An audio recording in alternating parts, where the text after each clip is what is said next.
and challenging projects. He was part of structural consultancy firm Shilp Consulting for Engineers, S-Cube Future Tech Private Limited.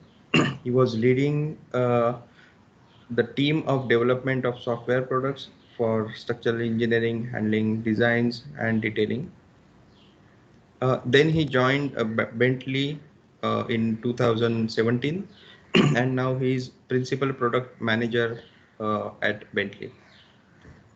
He's passionate about use of technology in engineering design to provide safe and sustainable structures for mankind. Warm welcome, sir. Uh, we can start the lecture for today. Uh, Thank you, Parikshit, for those kind words. So good morning, all. Today, as all of you know, we are going to talk about design of foundations and in specific about high-rise structures. Before we begin, couple of I would say points I would like to make. So whatever questions you may have, if you can note down the slide number, or maybe if you can note down some point on the content on the slide, then at the end of the presentation you can refer to that specific slide and ask those questions. Any other questions that you want to have after the presentations? I think I don't know how it can be handled here. Maybe you can put it in the chat window, and maybe we can take it one by one as they come during the after the presentation. If at any point any of you feel that there is some audio issue of audio or slide not being shared, please immediately point out so that we can stop, and if technology is a problem, we can wait for the technology to get corrected. All of us are using Microsoft technology, so sometimes even a restart may be required, so please bear with me. With that, I can start the presentation. So I'll share my screen and start the presentation. Screen is visible to all? Yes, sir. Yes, sir. Okay. So design of foundations for high-rise building in specific. Parikshit has already mentioned about my experience. So just to brief you on what some of the projects that I have worked on when I was part of Sterling and other organizations. ICICI building in BKC was my first project when I started with Sterling. And then I have handled quite a few. Some of them are Antilia building for Mr. Mukesh Ambani. I was part of the team that handled that project. I also handled ICICI building in Gachibowli, Hyderabad, which is one of the largest steel buildings in India. I was part of a very complex structure for TCS at Andheri, Banyan Park, which was very, very complex, but it won international awards due to this architectural challenges it poses.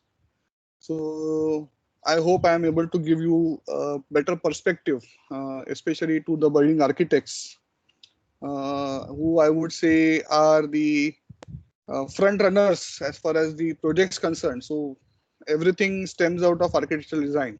The better the architectural design, better the building. And with that note, let's plunge into presentation. So just in brief, what is the responsibility of structural engineer? So obviously it is design the structure and with some factors. So first and foremost, responsibility is safely transfer all the loads to soil or Mother Earth. And that is the primary objective for any structural engineer. That is the first objective. So whatever the building design, the responsibility finally is that it has to be safely transferred to the earth.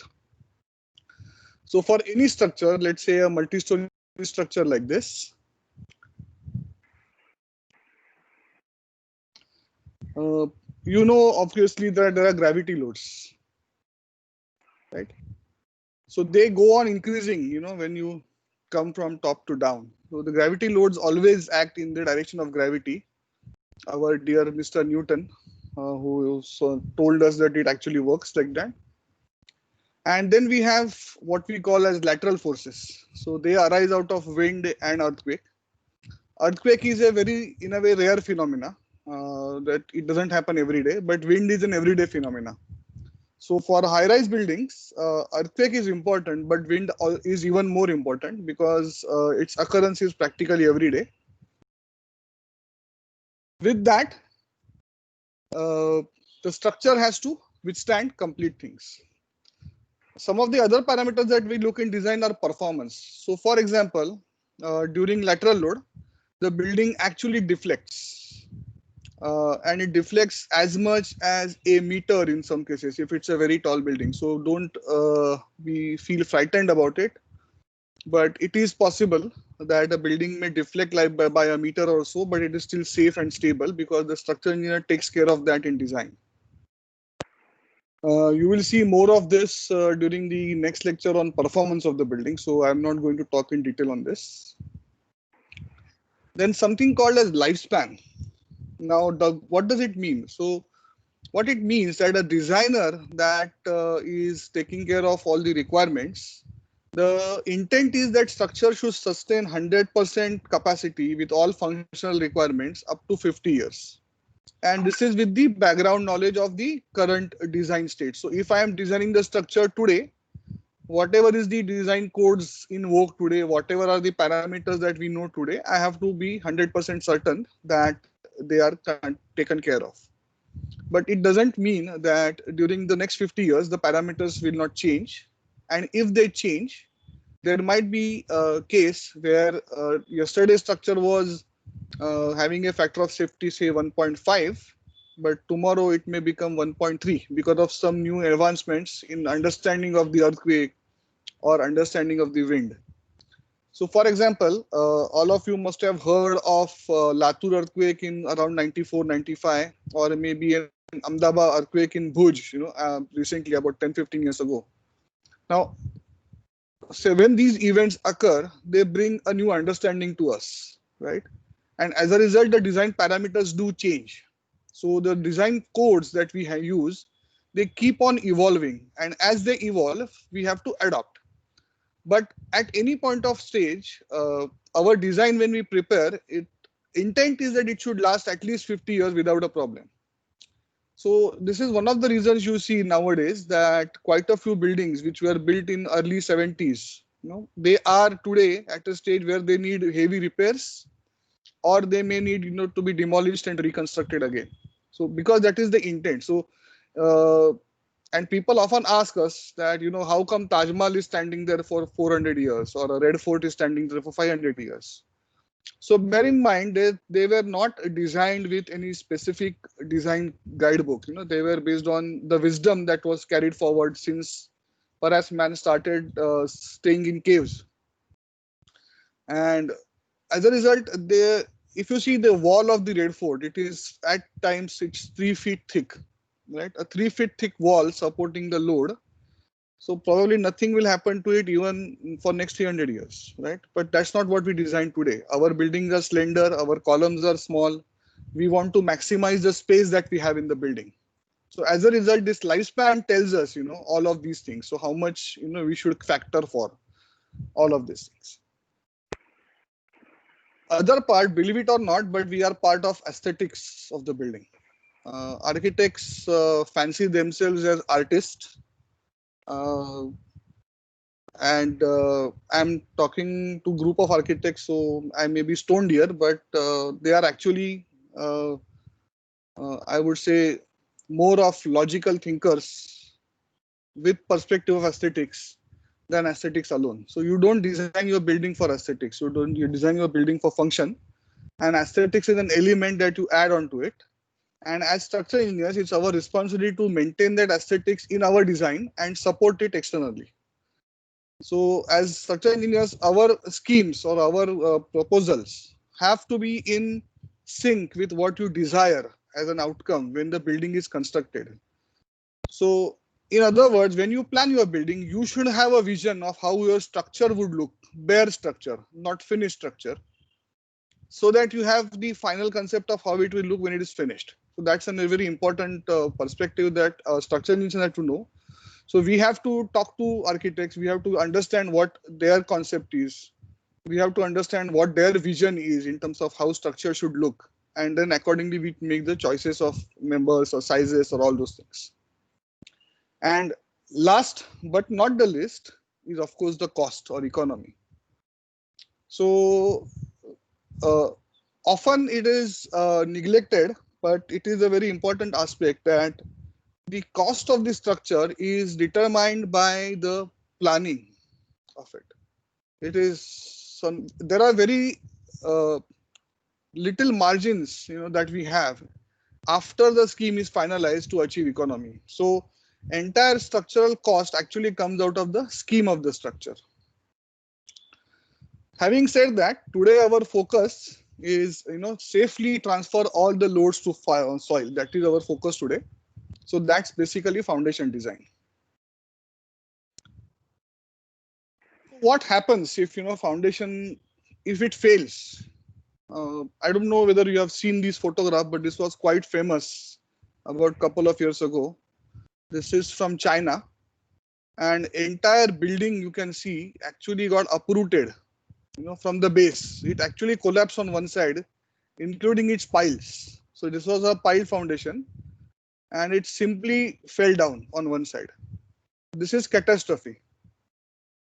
Thankfully, I believe there was nobody staying over there, so there was no loss of life.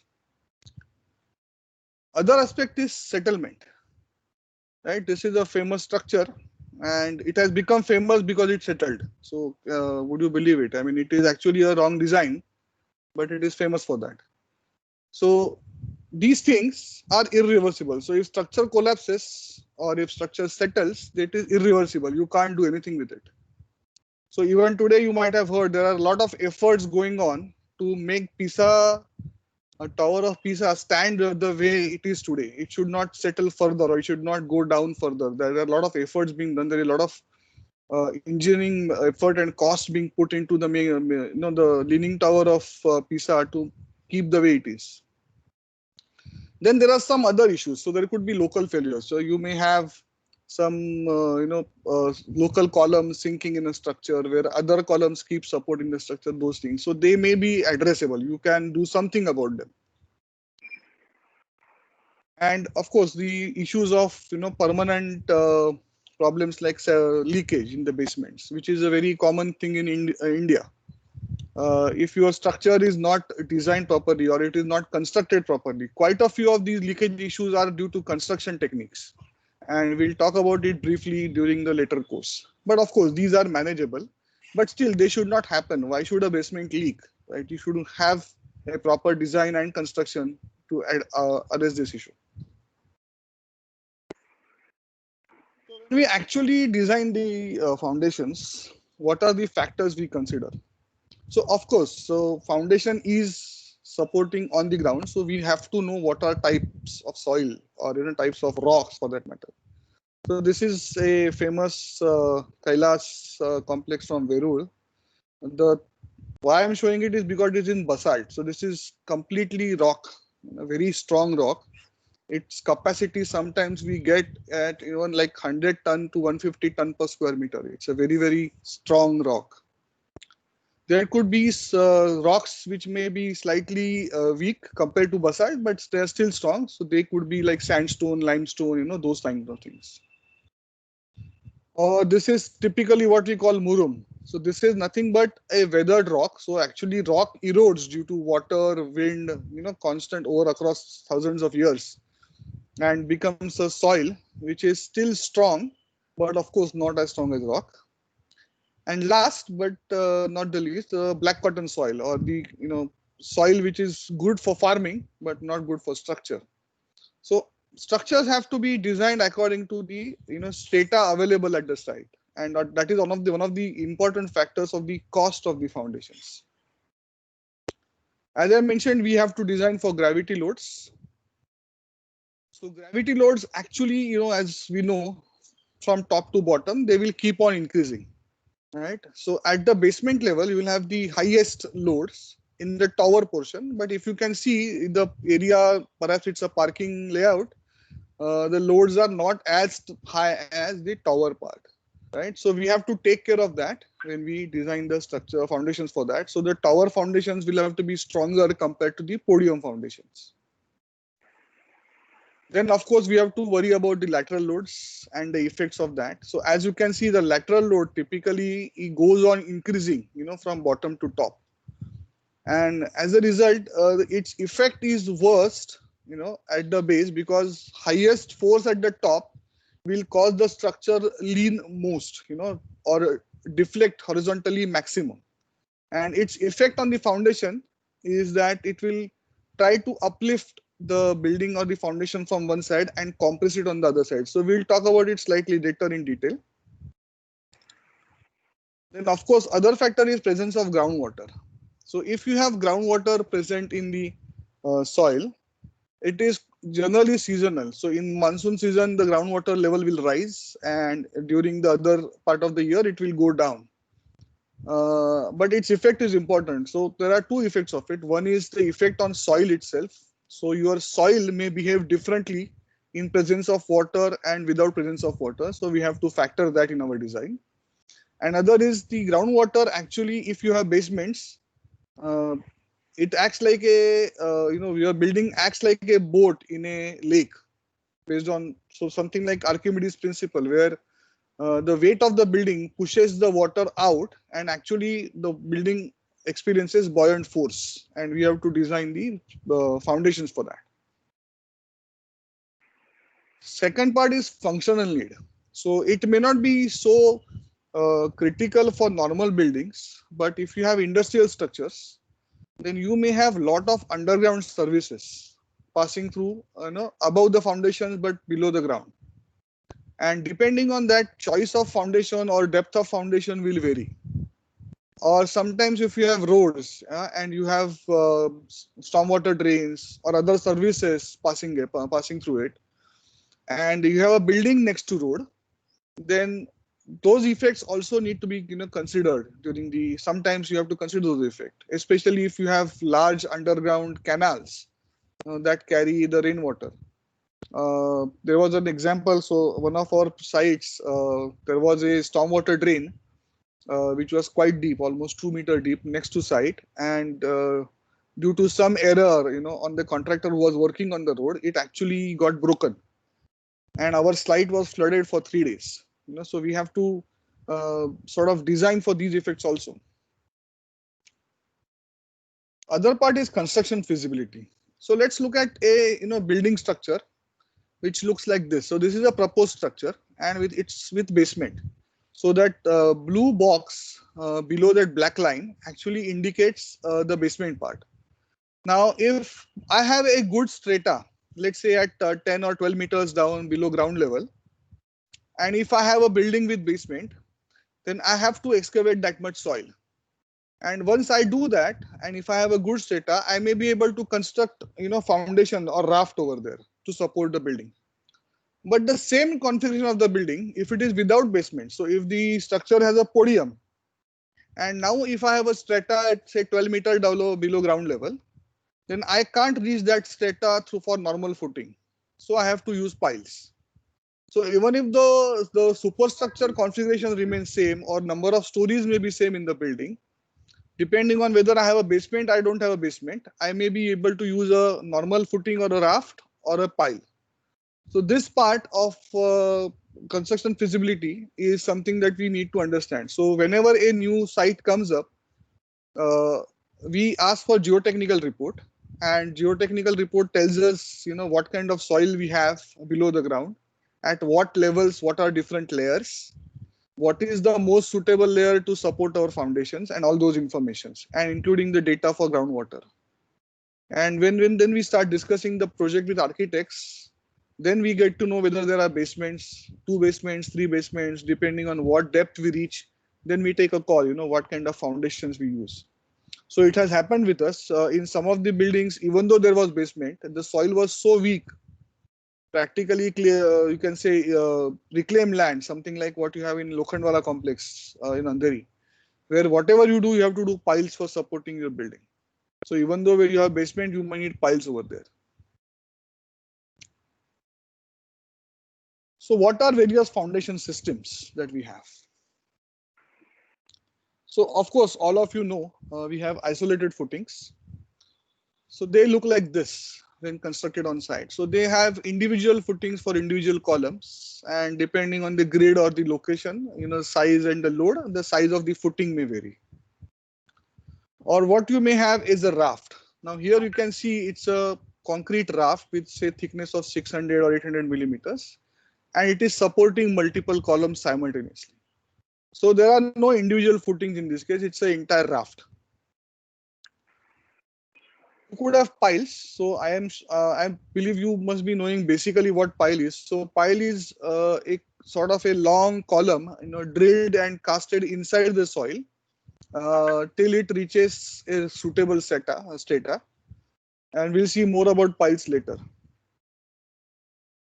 And then you cast pile caps, using these piles as support. So pile cap supports the columns that come from it, and piles in turn support the pile cap up to the level that is required. If you have very heavy loads and your soil is weak, you may need something called as pile raft. So you have a number of piles that support a large raft thickness, maybe even 2 meters in some cases. And then that supports the building above. So pile caps are small. So you may have 2 piles, 3 piles, 4 piles supporting one column. Whereas pile draft, you may have 50 piles supporting 10 columns or 50 or 20 columns. So that's in terminology, the difference is because of the size and the numbers. But in principle, the function is same. And in very unique cases, I couldn't get a proper photo of this. So I hope this image makes you visualize what it is. This is what we call a cellular raft. So typically what you have is you have a top raft slab, you have a bottom raft slab, and then you have connected, you can say walls, vertical walls between these two slabs in both directions. So they actually form small pockets, inside those walls, and that becomes a total raft. So raft is more like a set of boxes tied together which support the system, columns above. Now, why is that required? Because sometimes soil is, marginally weak. So you have a capacity to support raft, but because if raft itself is very thick, then you may add a lot of weight, that is not possible to sustain. So then in case you carve out some of the concrete, so you create boxes of concrete so that your weight is controlled, but you still support the columns above. So this is unique. This is not very common, but I thought this is interesting so that you may want to think of in some of your projects in future. Now, how do we decide the choice of foundation? So depending on a lot of factors that we saw. So by thumb rules, we have isolated footings. So we have less load and a decent soil. So let's say, for example, a muram soil, which is a 25 to 30 ton per square meter of capacity, supporting say 5-6 story building. You can do isolated footings. So these are thumb rules, guidelines, and they are not like every time it will work is not a guaranteed thing. Then you have heavy loads and a decent soil. So you have say 12-15 story building in a normal soil. You may want to go for a raft. So in this case, what happens is if I try to design isolated footings, sooner or later the footings for adjacent columns, start to merge together. And then as engineers, we decide it is more economical and easier if I combine all the footings and form a single large raft to support the columns. It might be better option.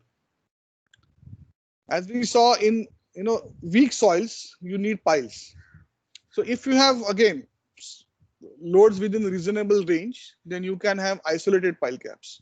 So each pile cap may have 2, 3, 4 piles depending on the load and the capacity of piles, but they are isolated. So each column will have its own pile cap. But if even that is not feasible, so you have very heavy loads and a weak soil, then you may want to go for a pile supported raft. So you have number of piles supporting the raft, and in turn that raft supports the columns above. So these are the choices of foundation that you need to have. And there may be some other variations, but these are the most common, that architects generally should know. Now, when we design foundations, obviously we design, with some checks, because that is the basis. How do we ensure it is safe, right? Whatever we design. So what we check first is, of course, the soil pressure, or the load that is exerted on the soil, how much soil can take. We estimate that, and then based on that, whether we design, whether it is less than the capacity based on the geotechnical report, we decide, this size of the footing is safe, or it may be a pile, same thing. And whether it's a pile or a soil, it's same thing. So as we saw, a building is designed for action of lateral loads and vertical loads. So what we call as axial force is P, and a bending moment is called M. So you can imagine a building is pushed from right to left, right? So this will cause the building to bend, the way I have shown. And if I translate that into the soil load, then you can imagine on the left-hand corner of the footing, left corner, you will have the maximum pressure, because it is supporting the movement in addition to vertical load. And on the right side, you will have a lesser pressure. But still, in this case, the entire footing is in contact with soil, right? This is important for us. In some cases, your maximum pressure is on the left-hand side, but a small part of footing, on the right side, may become sort of loss of contact. What do we mean by loss of contact? What happens is, when the movement becomes heavy, the soil, the footing tries to lift up, on the right hand side. You can imagine the action here. And when it does, in that portion, of course, it is not in contact with soil anymore, because it is being pushed up. And soil does not, hold the footing down on its own. It doesn't have anything to hold the footing down on its own. Footing touches the soil only when it is pressurized. Otherwise, it cannot support it. So this is what we call as loss of contact. Sometimes we accept it in some cases, but it is like within limit of say 10-20%, of the footing area. So these are the special checks, for the size of the footing. So then second thing we have to worry about is excessive settlement. So this is a simplistic example. This is a building supported on a set of columns or a set of walls on both sides. And you can see on the left hand side, the soil is supported properly. Soil is supporting the building properly. But on the right hand side, because of some weak strata, the footing is trying to go down. And as a result, you can see on the right hand side, the soil actually settles. So instead of going down by say 2 millimeters, it may go down by 5 millimeters. Right, and as a result, it will develop cracks in the structural system, in this case walls. So we avoid this. We have to design the footing so that there is no excessive settlement anywhere in the structure. There's something called as sliding. So as wind or earthquake, these are lateral loads. In the lateral means they act parallel to ground, you can imagine. So of course they try to push the building as a whole, when they act. And if I don't have enough bearing, on the soil, it may slide, and this will cause again a catastrophe. So we have to check for that. And similarly, as we mentioned, we saw loss of contact earlier, right? So this is an extreme case of loss of contact where the footing is getting toppled, on one corner. Now, this is what we saw as a failure, if you remember in the first slide. The building actually collapsed. So it is a very rare thing that a single footing will topple in a building, because a building is supported on multiple foundations. But as a whole, we have to ensure that building is not toppling. So we need to check that individual footing is not toppling, but at the same time, we have to ensure that entire building also is not toppling. So that's different checks that we perform in the foundation design. Coming to piles, pile foundations, there are different piles. One is by installation method, so called driven piles or board piles. And there could be other by functioning, end bearing piles and friction piles. So end bearing piles basically support the load on a good rock strata. So we drive the piles right up to the rock level and embed the pile in that. Whereas friction piles are typically used in sandy soils where we don't have rock for like 25-30 meters of depth. So what we depend on is the friction between the pile and the soil to support the load. So that's a more technical. Let's look at the functional part of installation methods. So what are bored piles? So bored piles are nothing but you have a boring machine the way it is shown. So you basically first drill through ground. All of you might be seen somewhere the metro structures being built, right? All of them have pillars and they have piles below it. So you might have seen this on the roads, on the sides. Once your drilling is done, then you lower the reinforcement cage into it. Sometimes this drilling is, if it is in weak soils, you need to support the soils, because once you drill and take the drill out, the soil should not collapse inside. So then what we use, what we call as liners. So we put steel pipes which go inside and support the soil around so it doesn't collapse. Then once you lower the cage, you of course concrete it, and then the piling is complete. So this is bored piles. Some of the methods of drilling. So you have different types of drills available depending on how they function, and then there are different methods of drilling. So let me not get into details of that. But you have to remember, even during drilling, you have to ensure that the soil is not collapsing. So there are done methods like bentonite or continuous soil method or something like that. Then we have driven piles. So in driven piles, the pile is cast somewhere like a precast segment. It is brought to site and actually literally hammered down inside the soil. So you can imagine this is like driving a nail into a wooden box. And so the soil has to be weak for that. But it has to be strong enough to further sustain the load. So the pile is generally these piles are used when soil is weak, and you have to design based on the friction pile, so you don't have to reach the rocky strata. This is very fast because if your casting is done outside, you can bring the piles on site and you can keep on driving the piles on site.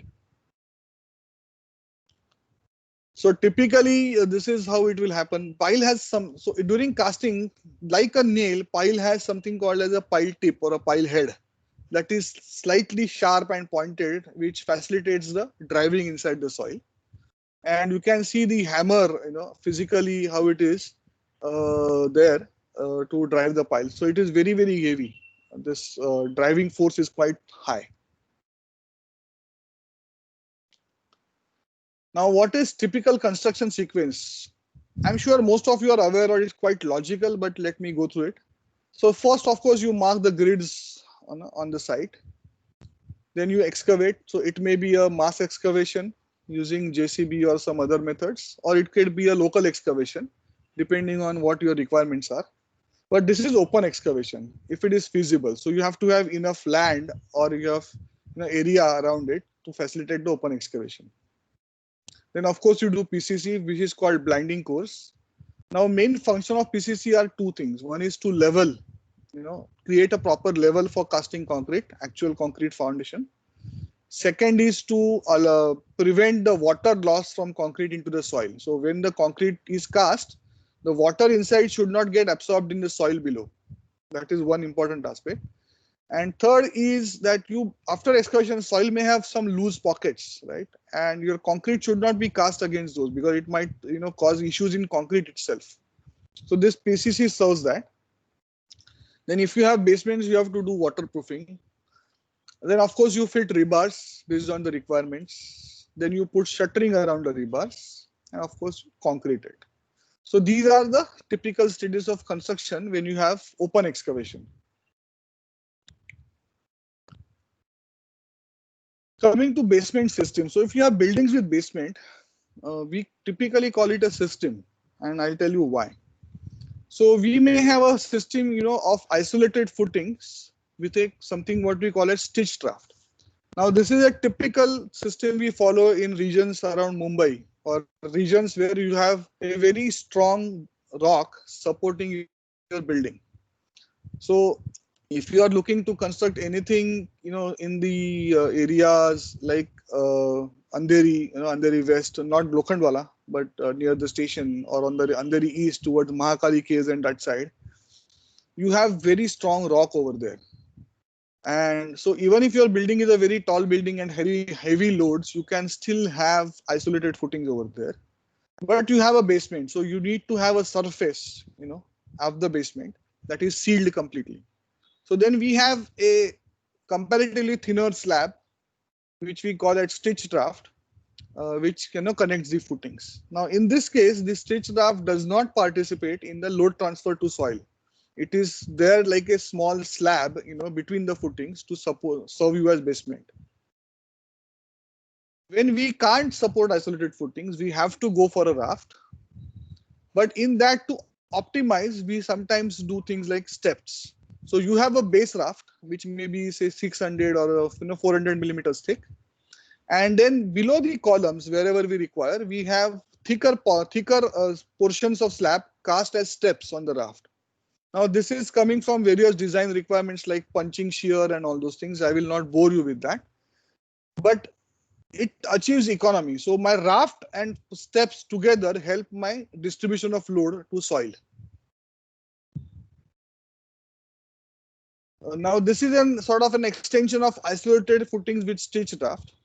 So you have isolated pile caps, like supported on 4 or 6 piles at max, but they are at sufficient space apart. They are not very close to each other. So then you need to again create a basement slab. So then we do that with stitch raft. But in this case, soil is weak, so even the stitch rafts need piles. But you can see in the figure there are more closer piles in the below the column. But for the stitch raft, there may be local piles. One at every 3 meters or 4 meters or something like that. And the extreme is, pile draft with steps. So you have number of piles like, 40, 50, as I mentioned, depending on the requirement. And then you have a raft and then you have a step onto it. Now, this is all part of economy of design. So as I mentioned, economy is a function of given constraints. If I have a constraint where I can't do without piles, then whatever I do, the cost of the piles is going to be there. Then the economy is then achieved through this concept of raft and steps and all of that. So that is what we play with when we design the structure. And all of these systems are, as I mentioned, designed for gravity and lateral loads, right? So as we saw in the case of isolated footings, it was single footing. In this case, there are multiple columns supporting a vertical load and a moment, which is arising out of lateral loads. And all of this system acts together. So because it's raft now, it's not isolated anymore. And they have to be designed, as we looked at settlement. So once you put these loads and we analyze these systems, this dotted line that I'm trying to represent, it represents how the actually soil supports the load. So you can say the right-hand side column has perhaps more load. So it has settled slightly more compared to the left column. And this is a factor that we have to. So once we study this analysis, we may have to revise certain parameters. We may have to revise the raft thickness, or we may have to change the configuration to some extent or something like that to achieve a more or less uniform settlement. So there are codal provisions which tell us that 25 millimeters of differential settlement is allowed in certain distance. So those things that we check. So it's always an iterative process. It's very unlikely that we'll arrive at a final foundation system in the first go. We may have to do 2 or 3 iterations to arrive at the final foundation design. And as we talked about the buoyancy effect, so actually a building with a basement works like if you have a empty vessel, and if you try to put the empty vessel inside a bucket of water, it will not go down, right? It will float because of the buoyancy effect. So basement sort of acts like that. So you have to ensure that the building is kept down even though buoyancy is there. So we design the footing for buoyancy effect. So that's a specific topic that we want to talk about. So which is basements and tackling groundwater. So there are some So there is one part which is design, right? Other parts are construction. So if you have a large site and it is exposed, to the groundwater pressure, then initially when you have completely open site, you may not face much of a problem because you can create local pits to collect groundwater and dewater them. But as you go on casting the concrete, the pressure starts building up from below. And the weight of the raft itself is not sufficient to ensure that the building is kept down. So what we introduce is something called as pressure release pipes. These are nothing but vertical empty pipes which are put in the soil, which allow the groundwater to come up and get collected outside. So it doesn't harm our raft during construction stage. There are other systems to handle this. So you may have something called a subsurface drainage system under raft. So you have perforated pipes, running below the raft in both directions, depending on the design requirement, the amount of water that you have. And these perforated pipes in turn, go and get collected in a pit somewhere outside the building. And then you have to have a dewatering mechanism. Now this system will work if you have either a continuous dewatering system or you are on a hill and the water automatically goes somewhere further down. But if you are in a place like Mumbai, where you have groundwater practically everywhere, then this may not work. And what do we do in design? So of course we design for vertical pressure. So you have vertical load, which is keeping the raft down, including the column loads. And then you have upward pressure from water, which is trying to push it up. So we designed for this combined effect to arrive at a proper system. And something that we have to take care of is the joints in construction. So if your raft is big, then of course you are not going to cast it in one day. So you'll have a lot of construction joints. And these joints, you need to seal them properly. So when you cast the next part, this joint is there already. The concrete on the left hand side is already cast. The concrete on the right hand side is being cast today or tomorrow. So they will not become homogeneous 100%, whatever you may try. We employ something called as bonding agent. We roughen the surface so that my natural bonding of the concrete is good. But these are ultimately sort of open gaps that are part of your raft and which may be susceptible for your groundwater. So of course you have a waterproofing layer below it and all of that, but still you have to take precautions. So what we do is, grout these joints after the raft is cast. Raft design for buoyancy. Of course, we design for pressure. So you have, as I showed last time also, gravity pressure pushing the raft down and upward pressure from buoyancy pushing it up.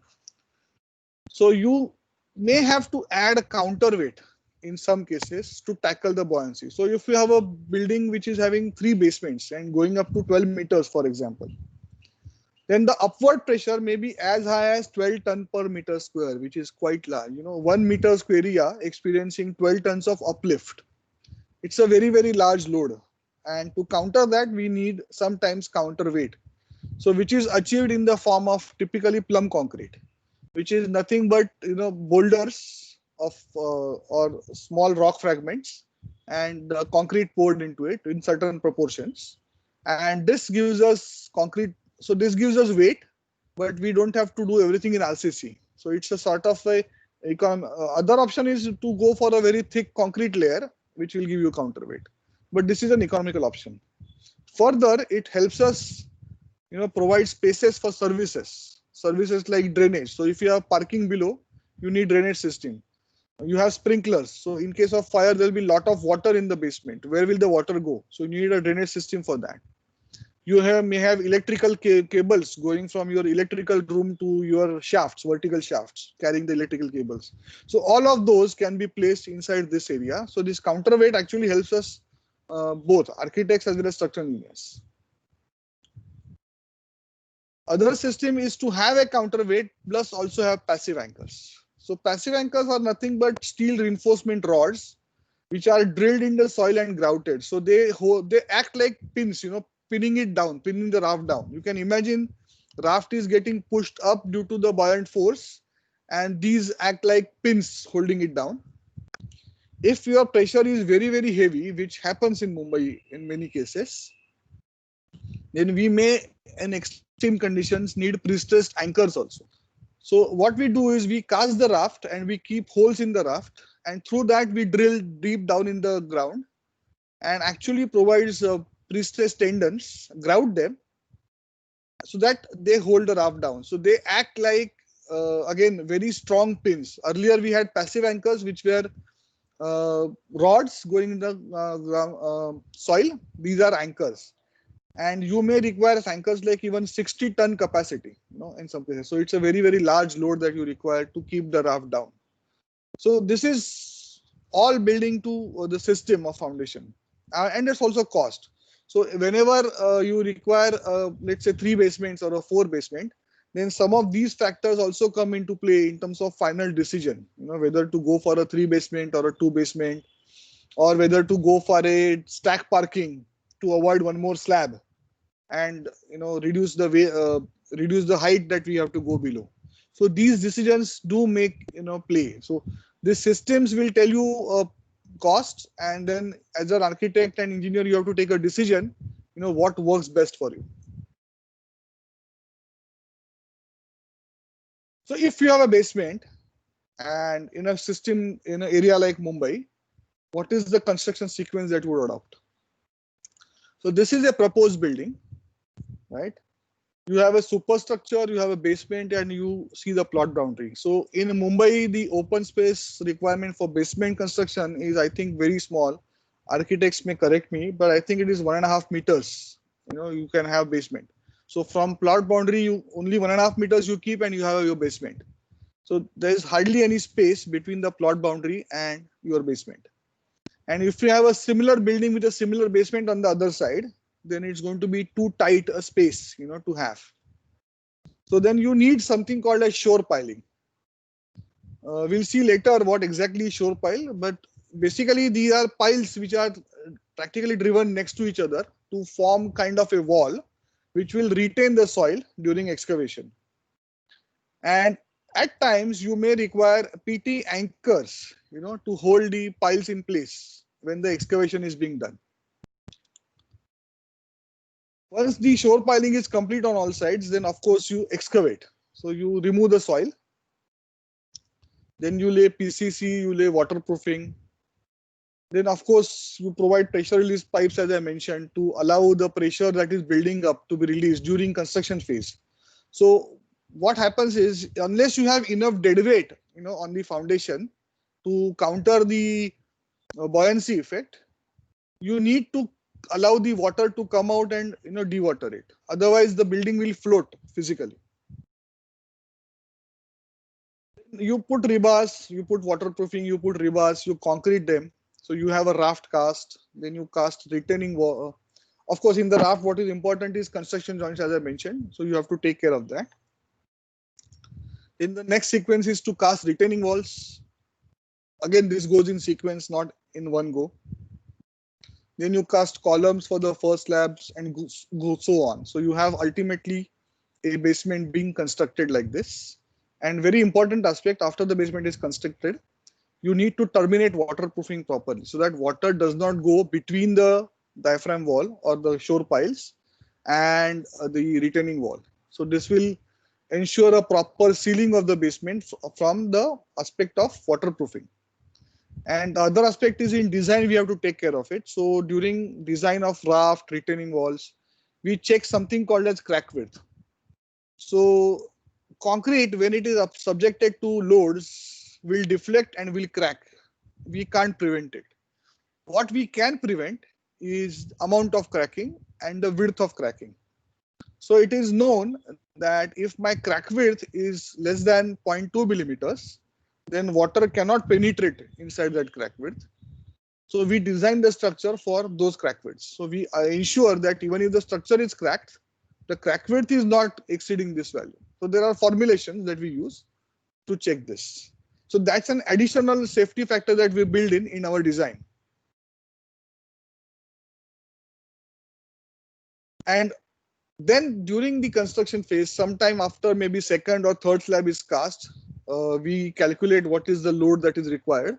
We then allow the pressure pipes, release pipes to be sealed, which are left till working till that time. So typically this is what the construction sequence is. Now let's look at some of the photographs on site. So shore piles are nothing but piles which are driven very close to each other. Then you have a steel beam from inside the basement side to hold the piles together. And in some cases, we need the PT anchors also.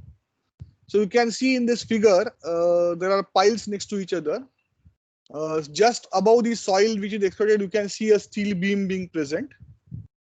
So this is a closer photo of that. And you can also see the anchors which are driven between the piles over here.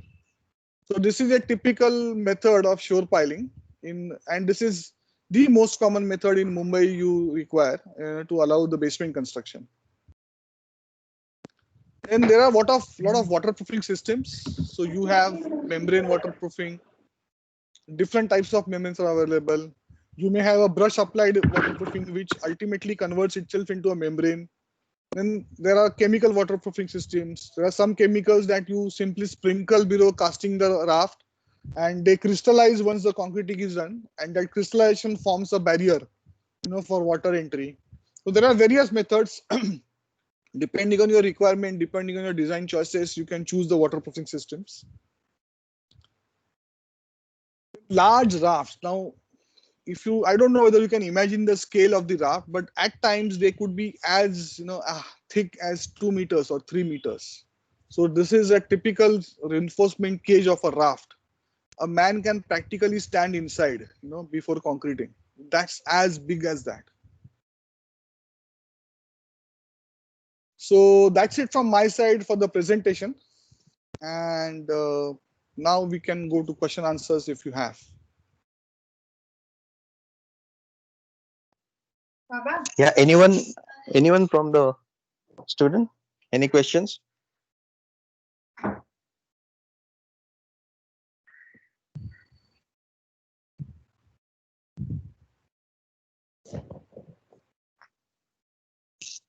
Hello. Any questions from the student? So I have one question. So I'm Abdul Qadir. Hello. Yeah. Yeah, go ahead.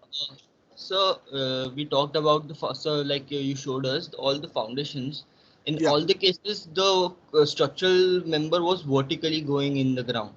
Yes. What if the structural member is inclined to like a 5-degree angle or certain degree angle? How is particularly it is affecting the foundation? Very nice question. So if you have a column which is inclined, that is your question, right? So Yes, sir. you can imagine the inclination itself will bring an additional factor into consideration. The push, it will first push the foundation in a particular direction, which is based on the inclination. And second, it will also, by virtue of its geometry, try to rotate the foundation about its base, right? So Yes, we'll sir. have to be extra careful in that. Not just design, perhaps we may need to tie that foundation to some other foundation, to get the counterbalancing effect. Okay. So tie in the sense, like. So create a physical beam, between two foundations. Okay, understood. So that they work together. Yeah. Understood. Thank you, sir.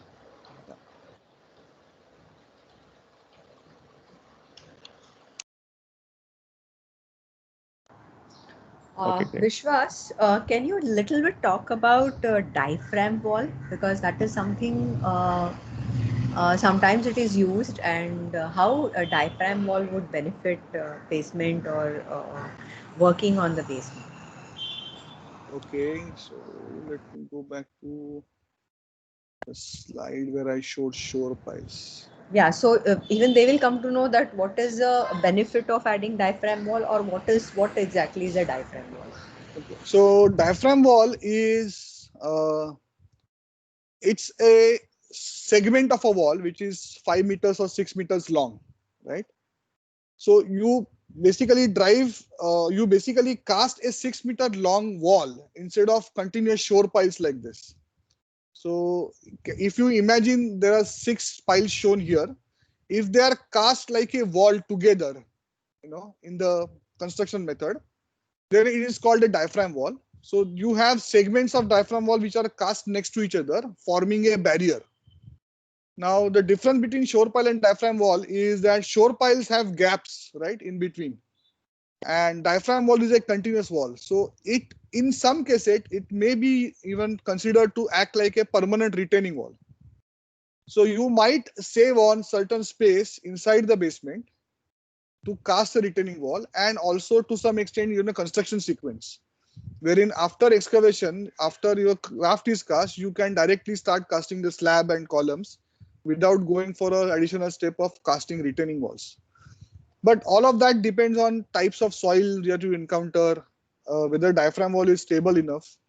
And typically diaphragm walls cannot sustain a vertical pressure or a excavation of more than 8 to 10 meters. If you have a deeper excavation, then diaphragm walls may not help you. I hope that answers. So you have anything else in mind? No, thanks. I mean, this is one technology which has been used. Yes, So, yes. But it they is should rare today. Shore is piles rare, are yeah. become more common because it is Yes. very quick, basically. And then you can do it in different phases along the site. Right. All right. Thanks. Yeah. Sir, I just have one point. Maybe you can discuss on that. So nowadays we have all those metro constructions and all those things going on Yes. below this foundation. So how does it affect, and what is the counter reaction to the foundation? Okay. So again, going back to the same slide, just for explanation.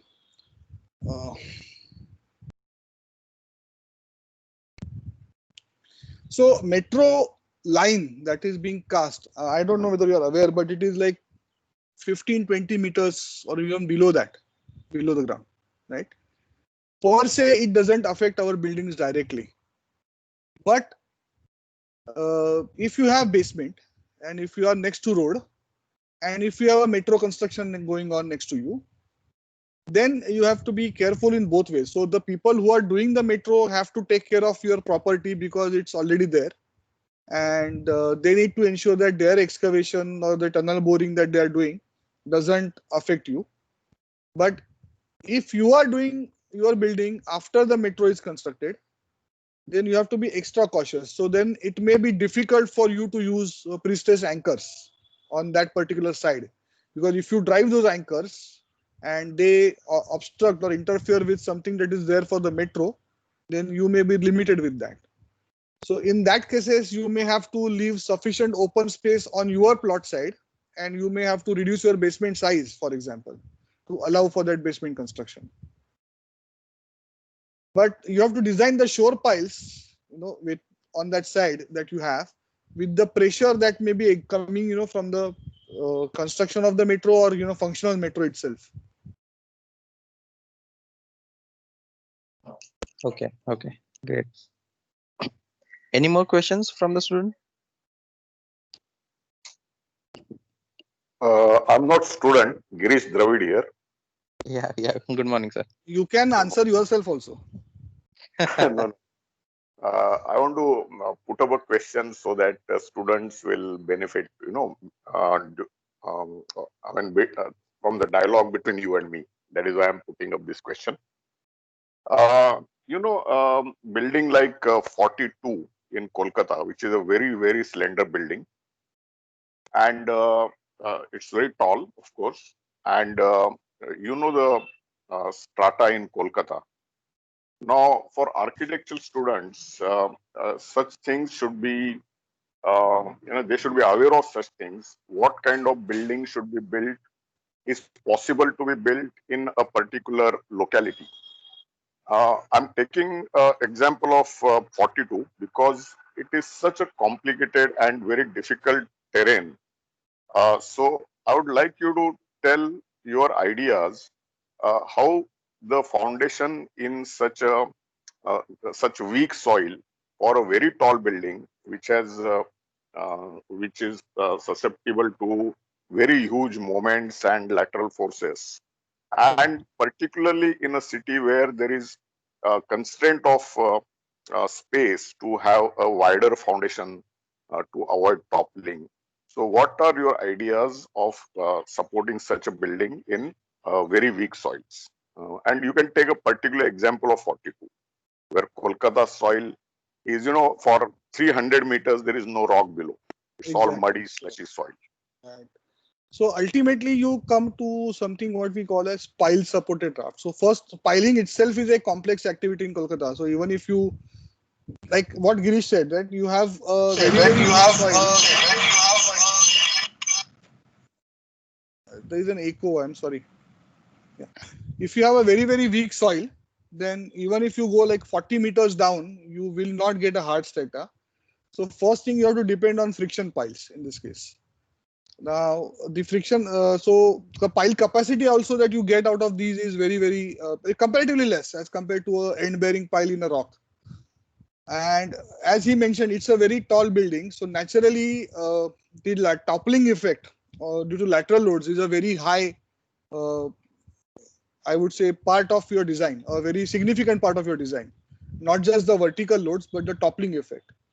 And as a result, you may experience actually some tension in the piles. So your piles are actually trying to get uplifted along with the piled raft itself.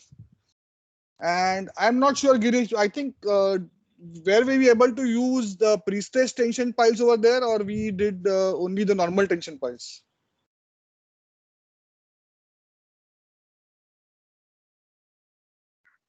Hello. Yeah. Pre-stress is not possible there because there is no anchoring below.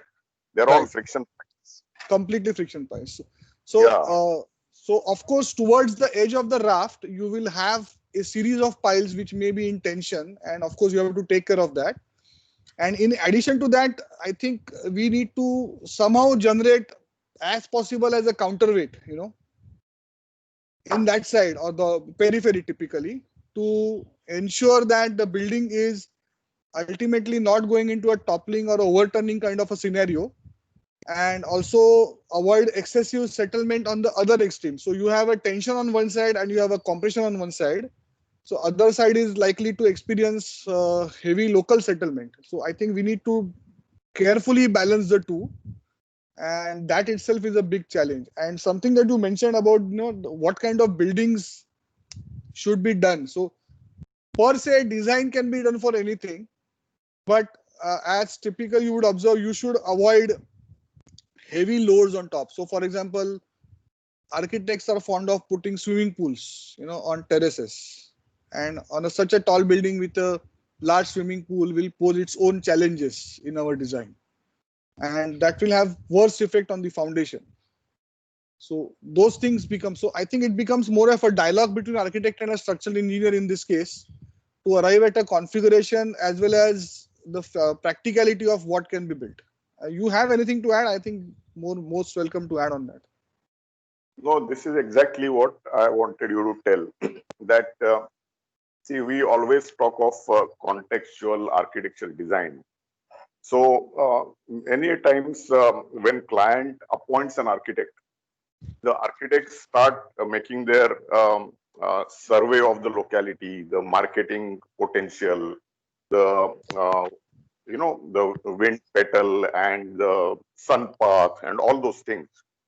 But it's very important to first of all assess whether such a tall building or a heavy building is possible at all. And that is where this, I think they should include the survey, geotechnical survey also in their preliminary surveys. And this is where I was coming from. Once the architectural design is done, the marketing begins. And then if a geotechnical survey is done, then it's a very difficult thing to deviate from the design which has already been marketed. Right. And then the client and all of us will end up spending enormous amount on foundation system, and that will be married to that building. Exactly. So this is a study. Foundation study is very important, and I strongly advocate all architects to include geotechnical studies also in their preliminary, conceptual design. Absolutely. I think you hit the nail over there. I think, and that is why if you see developed countries or even like markets like Middle East, they, for such an important project, they typically undertake a feasibility study even before the conceptual design becomes, That's right. is taken up. That's And the feasibility study includes the structural and geotechnical aspect. Yeah. Yeah, I think I've received one question which is similar to this. I think the Burj Khalifa, where we have sandy soil. I think the more or less this is applicable, like Kolkata example. Yeah. Yeah. The only difference I would put it over there is, of course, it's a very tall, very challenging structure. But I don't know how many of you seen. There are a lot of videos available on YouTube on Burj Khalifa. The way it is conceived, though that is conceived like a flower. If you see in the plan, where you have petals, and the central portion goes up. So what they have sort of ensured is that the load distribution, at the base, you have enough space. First of all, in Dubai there is no paucity of land, and there is no constraint in terms of construction. You can do as much deep piling as you want. You can do like diameters even up to 1.5 meters over there. And I think it's still a challenge. There is no doubt about it. But as what Girish was mentioning, cities like Mumbai, Kolkata, where you have a dense urban area already present, and then you take up such challenges, it becomes much more difficult to handle that compared to a Burj Khalifa. Burj Khalifa is a challenge of a scale, but the other challenges were relatively less. Yeah. Vishwas, you said the right thing. Burj Khalifa, you see, the architects have purposely widened its base. Correct. And they decided that it was possible to build such a building in Dubai where there was no space constraint. The raft could be as wide as they could put in, Exactly. So this is the contextual design I'm talking of. The architects must know about this aspect. Yeah. Can I come in? Right. Hello. Yes, sure, Devang sir. Yes. Yeah, Vishwas. I would like you to also talk about something regards to buildings which are built at the base of a hill or something like the Shapoorji Pallonji, those two towers, imperial towers on the town side. Did you face any challenges while designing foundations for Antilia? So which are just on top of almost on top of a hill, or Right. Antilia is above and the imperial towers are on the lower end of the hill.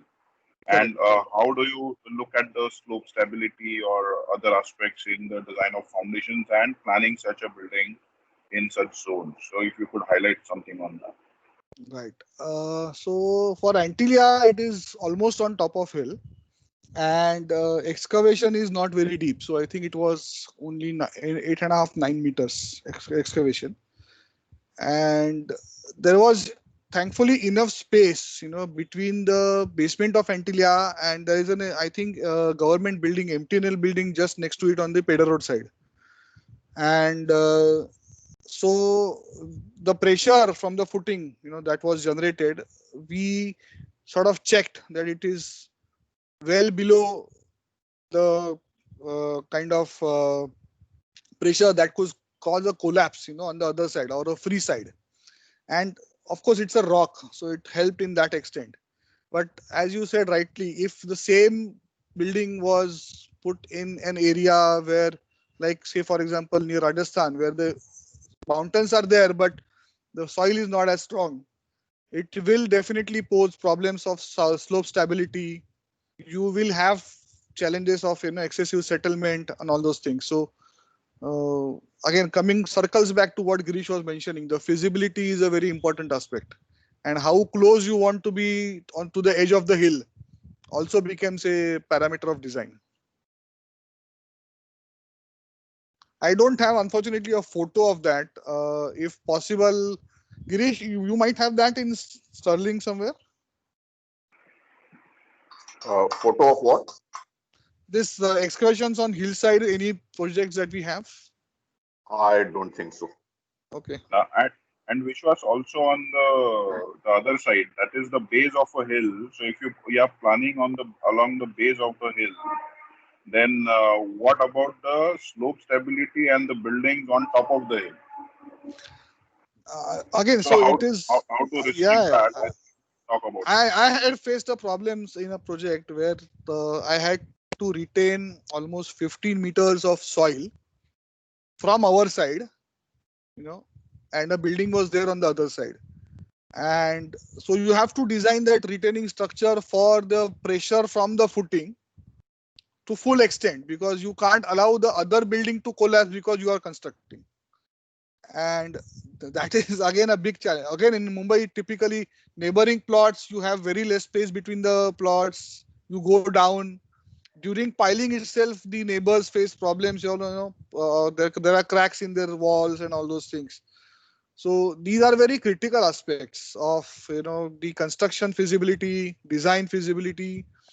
What we had to ensure was our building was sufficiently away from the slope, first of all, so that our footings are not experiencing the pressure coming from the upper side, and the retaining itself was done to a very large extent, very heavy, and we had to use something called as rock nailing in a certain portion over there to ensure the slope stability. Yeah.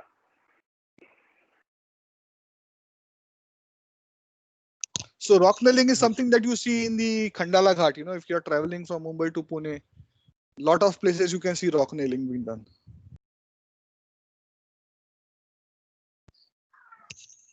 Right. Yeah.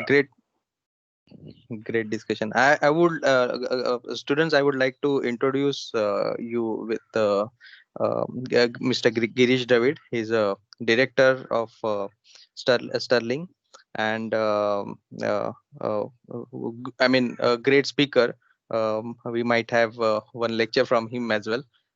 So thank you, Girish sir, to being over here, and we hope. Yeah, my pleasure. Yeah. So thanks, Vishwas, for a nice presentation, and it is, I mean, easy for student to understand with the graphics about the foundation details and the behavior of the foundation. So great talking to you, and thanks Devang sir, thanks Anuja ma'am to be to being over here, and thanks Girish sir also again for your support, kind support for for this entire series. Thank you all. It was my pleasure to be with you and share some of the things that from my experience. Thank you. Thank you, Vishwas. Thank you everyone. Bye. Thank you. Thank you.